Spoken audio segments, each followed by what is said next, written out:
Alright mga guys, ayan, magandang morning.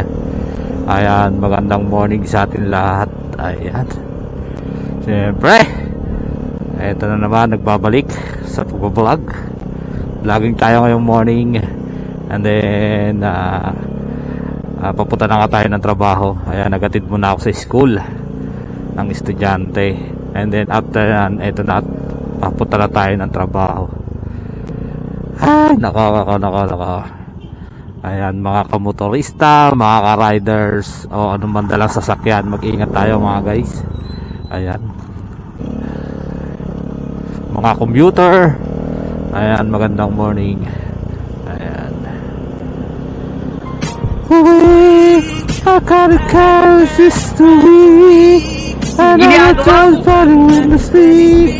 magaling kang kupal ka. Chris Brown, Super Human. Magaling kang kupal ka. Yan na nga. At syempre kailangan pag morning dapat good mood tayo ngayong morning. Dapat masaya ang ating umaga hanggang buong maghapong trabaho, hanggang buong maghapong gawain sa bahay o anumang gawain na ginagawa natin ngayon. Ayan. At siyempre, alam nyo ba, nako, may napanood ako kagabi, no? Ay! Ambulansya. Tabi tayo, tabi. Sumasabay naman to si Rosie. Wala ka pang helmet. Ang bigla nag full stop yan. Nako, bengkong ka, boy. Huwag tayo sasabay dyan mga guys. Tandaan natin. Kasi delikado, no? Lalo yung mabilis sila, no? Mabilis. Kailangan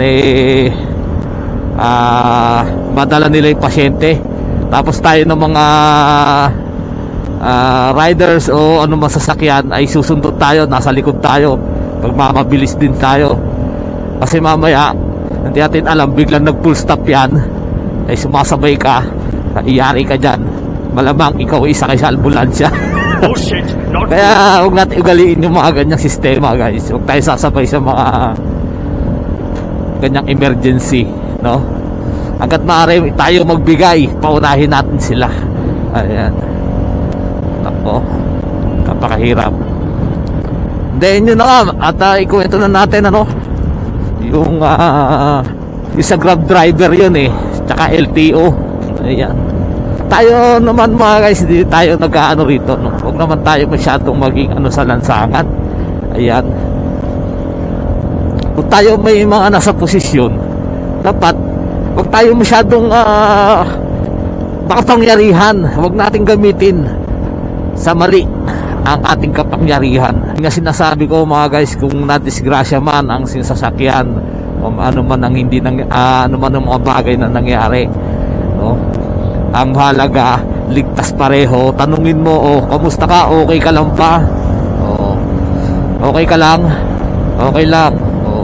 Next time, mag-iingat ka. Lalo't rider ka. Mga ganun ba? Ngayon, paano ba yan? Malaki ang danyos ng sasakyan ko. O kung sinabitan man, di ba? At least, marunong kang umunawa sa kapwa mo motorista. Hindi yung laging, di ba ako kilala? Nasaan ako? Ganito, ganyan ako. Tapos mananakit pa. Ayun ang napakasakit guys Tibis na ikaw yung nasa taas, dapat ikaw yung iintindi sa bababa, di ba? Hindi, ginagawa mo pagka nasa taas ka, nasa posisyon ka, ay kulang na lang duruan mo ang pagkatao ng mababa, halos saktan mo, di ba? Bakit naman ganun? Ang ganda naman ng kotse na to. Wow.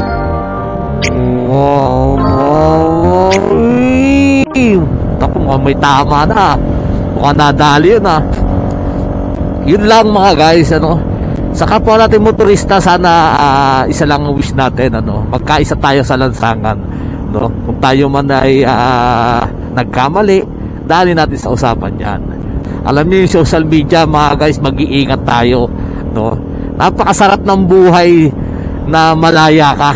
Sarap ng buhay ng umiintindi ka sa kapwa mo at tsaka Magpapakumbaba tayo, di ba? Kung ano man yung problema, ayusin, daanin sa usapan, wag na sa tapangan, wag na sa sagutan. Kasi kaya tayo lumalala, guys, pare-pareho nagiging matapang. Wag natin daanin sa mga ganun, guys, no? Tapos maglalabas kayo ng baril. Ang baril, ginagamit yan hindi sa masamang pamamaraan. Huwag natin gamiting panakot, ipagyayabang na si ganito ko, si ganon ako. Pangit kasi yan, mga guys, ano? Masisira lang tayo sa ginagawa natin. Biro nyo, nasa posisyon pa tayo, nasa kapangyarihan. Dapat yung kapangyarihan itulong natin yan sa mga mabababa, no? Ngayon tayo naman mga mabababa ay wag rin tayo masyadong gumaya kung ano man yung mga nakikita natin na dapat idaanin sa usapan. Matatapang din tayo, ay magkakasagutan niya kayo, magkakaroon kayo ng problema, no? Ako nga, nung nakaraang araw, October 9 yun, ha. Ang nangyari, guys, ito kwento ko, isang truck ng tubig, ayan, nasa kaba kami na silang Aguinaldo Highway. Ayan, maghahatid ako ng asawa ko sa trabaho. Nag full stop yung nasa unahan ko, guys. Ang masaklap nito, okay kami, nag full stop nag-stop din ako hindi naman ako pwede magdire-diretso, baka mabunggo ko yung kotse, magbabayad ako. Ang nangyari, guys, yung nasa likod ko, yung truck ng tubig, ganun na lang, guys, mabubunggo na ang likod ko. Muntik pa kami maararo. Sa phobia ko naman talaga. Sa tagal ko nagmamaneho, guys, hindi pa ako masyadong nakakaranas ng ganyan. Sa takot ko, grabe. Ang nangyari, natulala yung driver ng truck. At tagal na nag-stop doon. Ang ginawa ko na lang, sinabihan ko siya na, "Kuya, talasan mo mata mo, mag-ingat ka. At ikay truck pa naman ang dala mo." Puti, naipreno pa niya. Kung hindi niya naipreno, ay, malamang sa malamang, baka naipit pa kami o natumila po kami doon sa unahan ng kotse na nasa unahan namin. Ayan, maging matalas tayo, mga guys, lalo pagka may mga sasakyan sa unahan natin, biglang nagpo-full stop yan. Kaya dapat lagi tayo nakadistansya, di ba? Kaya tayo mga motorista, mga driver, maging alerto tayo, maging mapag-ingat tayo sa lansangan, kasi hindi biro ang buhay natin pag nagmamaneho tayo, sasakyan yung dala natin. Kaya mag-ingat-ingat tayo. Then lagi natin i-check yung ating mga sasakyan. Tandaan natin, guys, lagi natin i-check, lalo yung preno, mga busina, ilaw, lahat ng ginagamit natin sa lansangan para maiwasan natin ng aksidente. Check natin yan bago tayo umalis para safety tayo. Alright? Okay, ingat tayo. God bless and bye-bye.